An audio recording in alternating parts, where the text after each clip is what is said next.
rather than getting the paper to clean up its act, Rupert Murdoch made a donation to the church, and I was brought in.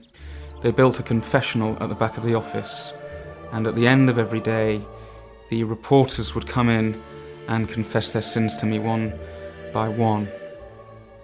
They were reluctant at first, but then it all started pouring out of them.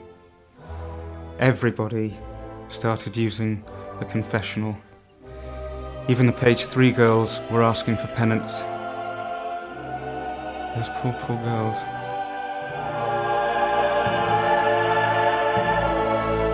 The Sun newspaper is one of the most popular newspapers in the country, but it is also one of the most controversial, with some cities even boycotting it for dishonest journalism. But do its journalists feel any guilt for working at the paper?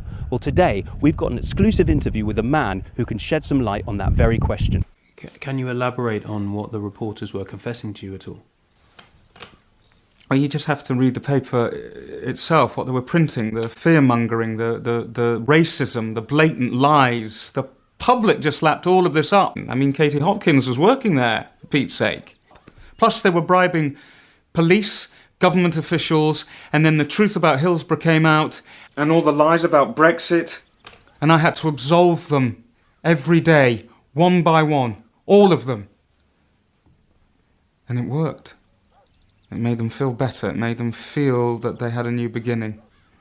And how did it make you feel? It was horrendous. But what could I do? I was doing God's work. But then the general election was called, and they started printing all this stuff about Corbyn and the Labour Party, and the reporters were telling me it was all lies. They were going to destroy the country, and I was helping them to do it. I couldn't take it anymore. I just walked.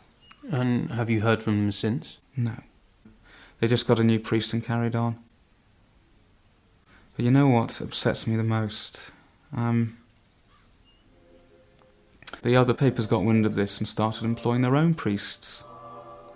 The Telegraph, the Standard, the Daily Star, and a young priest I know was placed at the Daily Mail. And is he still there? He killed himself after 2 weeks. The things he must have heard.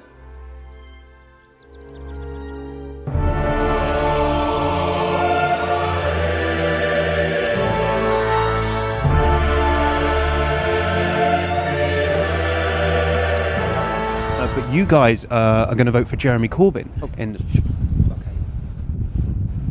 You got to keep it down, okay? Can we call him something else? Yes. Let's call him Jeremy Clarkson. Yeah, Clarkson.